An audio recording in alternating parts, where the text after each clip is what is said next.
one is for you.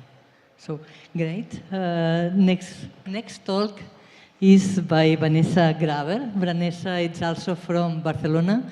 Is from the Institute of Barcelona and IEC. And this moment she is talking us about this pulsar evolution news, on the science of the pulsar evolution. So thank you very much. Thank you very much. So I'm going to give you a bit of an overview of a new research field that we sort of have started working on in the last 3 years at the Institute of Space Sciences before I moved to the University of Hertfordshire in February. So to really start this entire story, I have to start telling you a bit more about neutron stars themselves. So neutron stars are born in the supernova explosions of massive stars that have something like 8 to 20 times the mass of our sun. And you can see an artist illustration of what we think this neutron star actually looks like here on the right-hand side. So I really love neutron stars because to me they're the ultimate physics laboratory because they really combine many extremes of physics. So they have masses between 1.2 to 2.1 solar masses, radii the size of a sort of large city, periods between 1 millisecond and typically something on the order of 10 seconds, and very strong magnetic fields that can reach up to 10 to the 8 to 10 to the 15 Gauss. Just for comparison, the Earth's magnetic field is about half a Gauss. So we are several orders of magnitude off of this. And because of the fact that the neutron star's rotation and magnetic field axes are actually misaligned, these compact objects can really emit radio beams very much like a lighthouse. So the sketch that you see on the right-hand side sort of illustrates what the neutron star that we just saw in the artist impression really looks like if we think about this in terms of a more physical picture, where we have the magnetic field axis here and the rotation axis here, and you see this typical dipolar magnetic field. And this lighthouse radiation really means that if this beam sweeps over the Earth or our radio telescope, we can see this increase, and we can see these individual pulses of our neutron stars. So what we can do, because of the fact that this very periodic radiation actually reaches us, and we are able to really very precisely measure this very stable process, we can not just measure the periods of our neutron stars, but also the change of these periods. So we can measure period derivatives. And we typically plot this in what we call the PP dot diagram. As I'm going to show quite a few of these, let me quickly explain what this is. So we have the period on the x-axis and the period derivative on the y-axis. We typically plot these in log scales because we do cover quite a lot of orders of magnitude in period and also in period derivative. And the initial pulsars that we detected, so those are the neutron stars that do emit these regular signals, are the ones that you can see sort of in black here. Those are the ones that emit in radio. But we now also do see these individual neutron stars not just pulse in the radio, but also across the electromagnetic spectrum, specifically in the X-rays, which are the ones that you see on the top right, and the individual purple dots you see here, which are the gamma ray pulsars. So at the moment, we know roughly 3,500 of these, and we typically plot these in this PP dot diagram because it really helps us identify individual classes of neutron stars and really try and group them together and really understand if there are certain similarities or differences. But yeah, so we do group them, and this is sometimes referred to as the neutron star zoo. So we have these individual classes, and there's specifically one that I want to highlight on the top here. You can also see these diagonal lines here that give you an indication. It's not a true measurement, but it's an indication of how we can relate the period and the period derivative to the magnetic field strength. So you see that these are really high magnetic field objects up here. And this is the kind of class that we call magnetars. So in difference to the radio pulsar population that you see here in black and the gamma ray pulsars that you see in purple that are driven by their rotational energies, X-ray emitting magnetars are really powered by the magnetic energy reservoirs. And they're typically discovered not initially through their radio radiation, but because they actually undergo really strong outbursts and show these flares and really energetic phenomena. And then once we have seen these flares, we can go back and actually also see the emission of the magnetars in quiescence and their regular behavior. Now, if you look at this kind of picture that we have here, it does sort of look like there's a bit of a cutoff here to the right-hand side, which is the sort of 10 seconds that I mentioned earlier on my last slide. So we can sort of ask ourselves, is there a physical reason why we actually cut this off here? Or is there some other kind of observational bias that can cause this to happen? Now, I'll start with the theory side. So I'm a theorist, so I want to ask the question, is there really like a physical reason why I might not actually have these objects move to the right? And to really understand what the distribution of the stars in the PP dot plane looks like, we modeled the magnetorotational properties, so the magnetic and the rotational properties of these neutron stars using what's called pulsar population synthesis. So we've developed a new code at the ISE in the last couple of years where we really try and like put all the new elements of physics that we currently have, the state of the art, so to speak, together and try and really like develop the new code for population synthesis to use in the next couple of years. So what we do specifically in this case is that we solve two coupled differential equations for the period and the misalignment angle, which is the angle between the rotation and the magnetic field axis. And we also extract the magnetic field from state-of-the-art simulations that have been done in the last couple of years, and Nandaria's group as well. And what you're going to be seeing here on the right-hand side is this spin period derivative diagram. But I'm going to be showing some of the tracks that we do evolve for our stars in this picture. So we start with our individual neutron stars on the top left here. And you see they have different types of initial periods and magnetic fields depending on the kind of like Monte Carlo approach that we use. And you see they do sort of like first evolve diagonally along these constant magnetic field lines. But then at roughly something like 10 to the 6 years, they actually start to bend down. So they do evolve eventually vertically in this period derivative diagram, and this is really due to the fact that we can model the neutron star interior in a realistic way as a resistive fluid. So we do have some kind of description specifically for the outer neutron star interior, and if we do this kind of like best physics approach that we have right now, these stars will really bend down, and it's very difficult because of this field decay to really like move beyond the 10-second kind of like limit that we have right here. So if we just look at this kind of picture from earlier, if we put our data points on top, you see there's sort of a physical reason why we think if we put all the best physics in at the moment, then there is really like some kind of argument that we shouldn't see anything to the right. Now, before I move on to the long period sources, which is sort of like the suggestion there is something to the right here, I want to quickly mention how we actually have to detect pulsars in specifically the radio. So in the X-rays, we do not really have any constraints on how much to the right we go, but in the radio, we do have some issues. So specifically, to find periodic pulsar signals in very noisy backgrounds, we really have to do quite a lot of tricks, I would say, and we have to use very sophisticated algorithms to really find these signals, because every single microwave, every single telephone, every single satellite, and so on, as we already heard yesterday for SKA, really produces a lot of background, and we kind of like have to hear a very quiet voice in a very loud, shouty room to really try and identify these signals. So we have some kind of like multi-channel search data from our telescope. And the first thing that we have to do is we have to correct this for the dispersion of the signals. So if a pulsar is very far away from us and the signal moves towards us, there is different types of delays that different frequencies will experience as a result of the electrons in the interstellar medium. So we have to first dedisperse our signal, and then we end up with this time series that we then, depending on the algorithm that we use, first of all, typically Fourier transform, and we get this kind of spectrum where we see some kind of like spikes that give us some kind of like candidate frequencies and the harmonics. Typically, we don't just do this for one DM, because essentially this is like related to how far the source is away from us. We typically don't know this, so there's lots of trial DMs that we run this through, and we do this kind of iterative loop at this stage. Once we've decided, okay, we've tried enough of our DMs, we're going to like use the best candidate frequencies, and we're going to fold our individual radio data. What that means is we're going to use the frequencies, turn them into like periods, and we're essentially going to take chunks of our time data, stack it on top of each other several hundreds to thousands of times, and if there's a signal in there, we're essentially going to enlarge this signal, and we occasionally get out something that looks like this on the bottom right here, which is a very typical average pulse profile that's going to be very stable for a given pulsar in the radio band.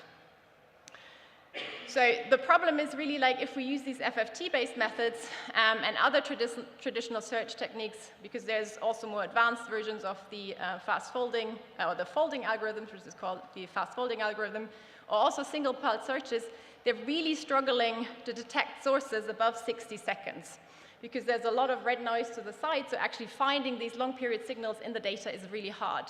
So this is why this picture that we had initially here as well as here was sort of consistent, I would say. So people weren't really like trying to like move to the right because we didn't see anything, but we also didn't think physically that there was any need to look there. However, there's a second way that we can determine pulsars of try and find new sources, which is that we can find bright candidates in imaging surveys. So we essentially can take advantage of radio interferometers and produce continuum images to find periodic signals in the image domain. So this is one of the individual tiles of the Murchison-Wildford array, which is one of the precursors for SKLO that we saw also yesterday. And we can really then look for signals that sort of have like a larger period than typically a few seconds in this image domain, and then try and confirm these actual signals that they're really there in the data using the Heim time resolution time series that we have also used to produce the images. So because of this averaging in the image domain, we can't really extract pulse profiles to identify individual pulsars. We don't really know exactly what the pulses look like, but we have other types of information such as the spectra or the polarization to really try and identify those signals that are not RFI, but they are the individual pulsars. And this method is really useful because it's not limited to 60 seconds, and we really have like no problem to going further to the right in the PP dot diagram that we just showed us, or I just showed you earlier. Okay, so I'm going to talk about two specific sources, the first two ones that Natasha Hurley-Walker, several of our collaborators in Australia, discovered. And the first one is an ultra-long period transient that we refer to as GLEAM-X, J1627.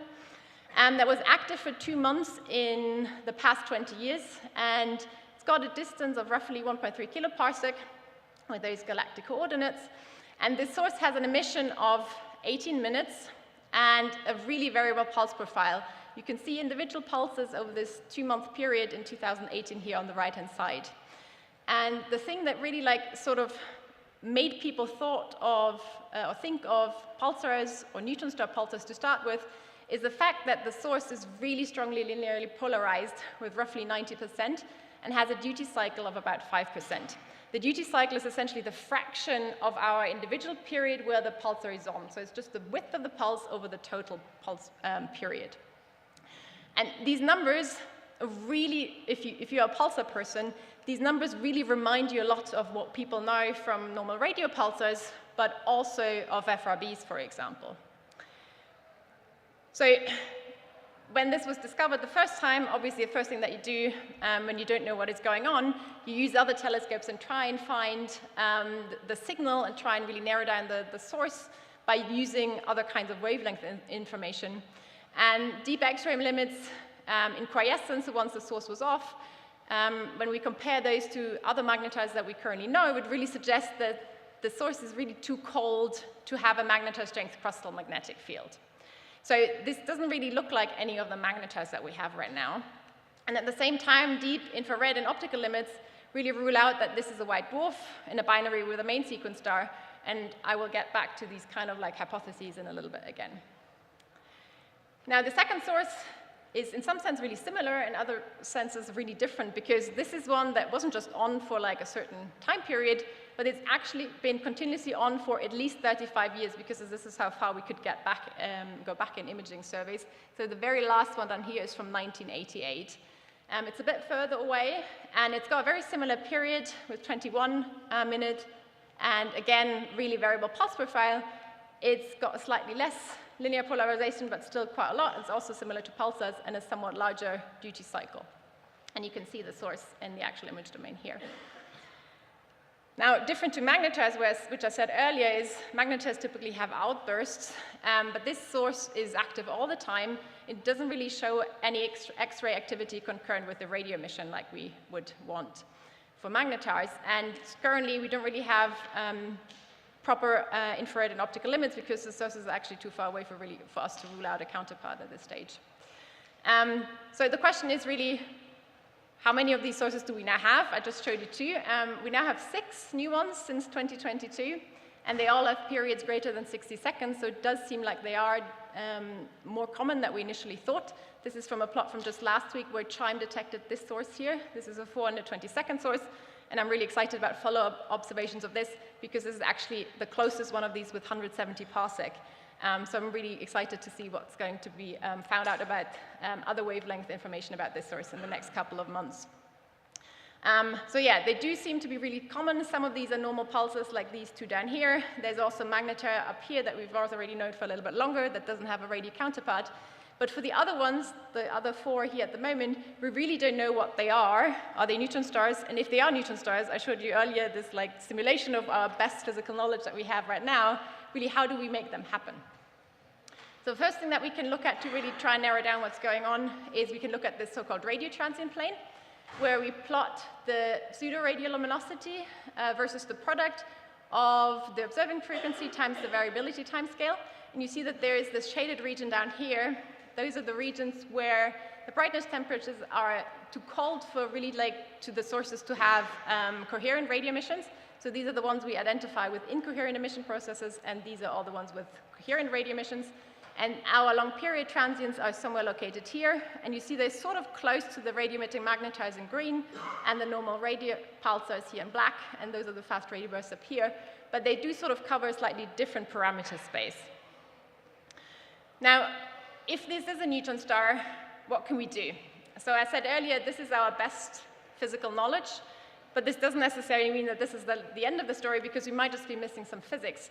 So we played around with different ways we can modify our state-of-the-art population synthesis code to really try and see how much can we make this stuff go to the right. So the first thing that we did is we neglected magnetic field decay, and we tried to really see if we can make some of these ultra-long period neutron stars with sufficient energy to match the observations. And this is another of these population studies where we have the initial population in gray. The yellow dots are what we observe.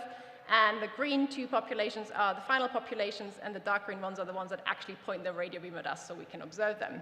And you do see there is some at the sort of 10 to the 3 period level.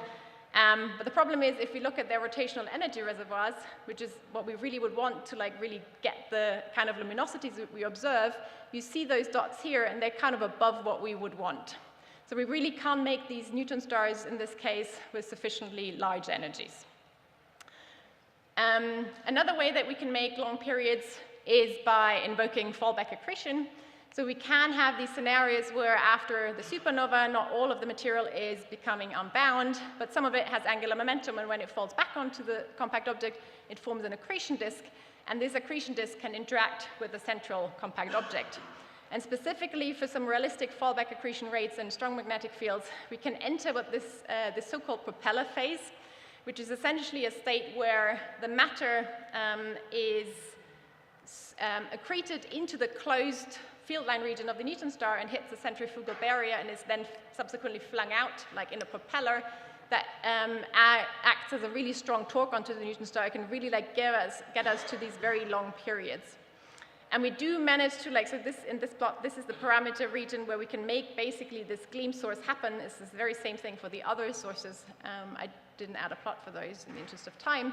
But we need sort of mass accretion rates that are very comparable to what people have found from core collapse supernova rate and moderately strong magnetic field strength. So this does sort of fit the picture. The problem is we can again try and plot their rotational energy reservoirs. And the problem there is, again, that we do not really have anything that's above 10 to the 27 ergs per second, which is what we kind of would need to make these observed long period transients happen. So the neutron stars don't really work in that case unless there's really some physics that we don't really know about yet. What is another kind of system where we think this might happen? So in the transient plane I showed you earlier, the white dwarfs were on the bottom right. So we don't really know how white dwarfs can make the kind of emission happen that we see here, but it is definitely worth exploring a white dwarf scenario because it is the other kind of compact object that we know exists a lot of in the galaxy. So we had a look specifically at the isolated magnetic white dwarf population. There's roughly 600, and we just used our population synthesis code to model the white dwarf population by just adjusting the individual parameters for the neutron star. So we assume it emits exactly like a neutron star, but we just correct for the fact that they have a larger size and a smaller mass. Now, this is exactly the same plot as earlier. We have an initial period distribution that is given in gray in the back. And because of the fact that white dwarfs by birth already have a much broader and period distribution that goes to the right, we do recover lots of sources that actually do hit our typical 1,000 to something like 10,000 seconds. So there's very little overall evolution in terms of dipolar spin down because the magnetic fields are a lot weaker in this case. And in this case, we would also end up with E dot values because of the fact that the moment of inertia is different, that does sort of get closer to what we actually observe. However, we actually don't know a single isolated magnetic white dwarf that does emit coherent radio pulsations. So we currently don't know, and we know a lot of white dwarfs, specifically now that we've found a lot with Gaia, so people have been doing follow-up in the radio, but we don't know a single source, okay? And the typical idea, or people thought this isn't actually expected, is because of how we imagine coherent radio emission to proceed. So typically, if we look at a neutron star, what we think is happening is that the radio emission really comes from the rotating magnetosphere, where we have some kind of potential gap above the polar caps that accelerate particles and then produce this cascade of electron and positron pairs. And to really make these cascades happen, which are sort of the necessity for radio emission, we have certain constraints on the periods, the magnetic field strengths, and the geometry. So we have what is called depth lines that I'm illustrating here on the plot on the right. So it's very similar to our period derivative plot earlier. We just have plotted the magnetic field on the y-axis. This is the population of all our neutron stars that we saw earlier. The stars are the magnetars. And we have this, what we call the death valley. So these are individual magnetic field lines, death lines, that sort of tell us if we are above those, we allow radio emission. If we are below them, we have ceasing of radio emission. So if we are below that, we wouldn't necessarily expect the sources to be emitting in radio. And we have this death valley, as I just said here, because there's a range of field strengths and geometries that we can look at. So the top one is for a pure dipolar magnetic field, and the bottom one is for a very multipolar magnetic field. And you see that these sources, as well in the neutron star and in the white dwarf case, these are all the magnetic white dwarfs, we really struggle to explain them with this standard picture. Now, in the last 2 minutes, I'm going to have a chat about the final scenario that we think in principle could explain this, which is the binary white dwarf scenario. So we currently have 2 radio-emitting white dwarf systems. That's the binary system Scorpii, which has a period of 1.9 minutes, and it's in a 3.5-hour orbit that we've known for about 10 years. And a new source, J1912, that has a roughly 5.3-minute period and is in a 4-hour orbit, so it's very similar. That was just discovered last year. And both of these sources have an M-dwarf companion. And if we look at the plot that we just had on the last slide, I've done a cutout of the magnetic white dwarfs. This source and this source, those are exactly those 2 accreting systems. So their spin down is, in the AR-SCO case, is sort of partially compatible with the dipolar spin down behavior. But in both of these cases, we really see a strong component in the emission that's due to the interbinary shock with the wind of the companion stars. So it does sort of suggest that you kind of need a companion that produces a wind to really increase the charge density in our magnetosphere to really make this kind of pulsation or radio pulsation happen. So I said earlier already that a similar origin is really ruled out by observations for the GleamX source. It's not ruled out for GPM. And in principle, the GleamX source could also still have a lower mass companion. But we really, if we want to make this connection stronger, we really need more than 2 sources to really look at something on a population level. So currently, this looks promising, but there's still a lot of open questions, really. Okay, and with that, I'm going to conclude. And just want to highlight again that in the last 2.5 years, we had these recent discoveries of ultra-long period radio sources that really suggest that there is quite a few coherent transients that are emitting with periods larger than 60 seconds that have been missed by traditional search pipelines. So these sources, as I hope I convinced you, really challenge our understanding of neutron star pulsar evolution, radio emission processes, and white dwarf properties, and we still don't really know what's going on, but it's also really an exciting time to be working in this field because we really have like lots of interactions with multi-wavelength observers, because that's really like a crucial part of the answering the question, I would say, and also with the white dwarf community to really try and understand what the origin of these radio sources is. Okay, thank you very much.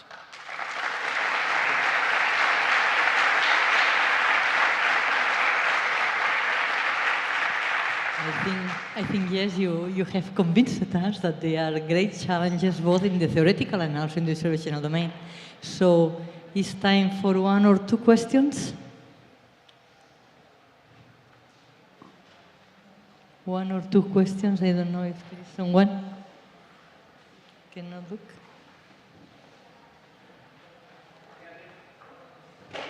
Someone. There is one question up. Okay. Yes, well, thank you, first of all, for the nice talk on what I think is a very interesting topic. My question is, have you also investigated the possibility of the beam opening angle producing an observational bias? You probably know that some theories say that the slower the object rotates, the opening angle may be smaller, and therefore it just may be that we don't cross the beaming of the white dwarfs in this case, that we may not see them. Yeah. So actually, you might see that there is individual numbers here for 2 and 4 and so on. So we've run quite a few different types of simulations. So I only showed 2 of these scenarios. But we did indeed explore if we could make the angle wider or smaller, how that really would really affect the kind of like numbers that we get. So in this paper, if you have a look at this, there's a table and we vary numerous things. And the answer is, it really doesn't really make that much of a difference, mainly because of this picture. So we still don't have an E dot value that's significantly high to really explain these sources. So it does make a difference, but it doesn't really solve this kind of issue here. So there's a detection bias, definitely, but it doesn't really give you the energies that we actually need for these sources.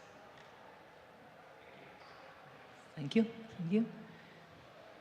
One more question here, please. One more question. Thanks a lot, Vanessa. So I have a question related to the PP dot slide that you showed. So you showed some simulations where basically there was this change at around 1 million years, but it seems like there is actually a trend with age or with period. I mean, it's not exactly at 1 million. So what is causing that dependency? So, I mean, if my eyes kind of see a straight line that going, as we move in spin period towards the right, it happens earlier, this turnover. So what is the reason for that? Okay, really good question. So there's sort of like, if we model the magnetic field evolution and specifically the neutron star crust, there's 2 mechanisms that we have to factor in.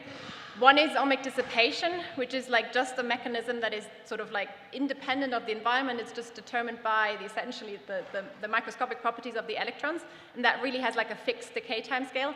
But there's a second mechanism that isn't dissipative, which is the Hall effect, which rearranges our magnetic field in certain ways and basically moves the field from larger scales to smaller scales where it then can decay, and that's actually magnetic field strength dependent. So the Hall effect is stronger, or the Hall time scale is shorter for magnetars on the top right here. So that's why for those sources the field actually decays a little bit on shorter time scales because of this combined interaction between these 2 different mechanisms. Yeah.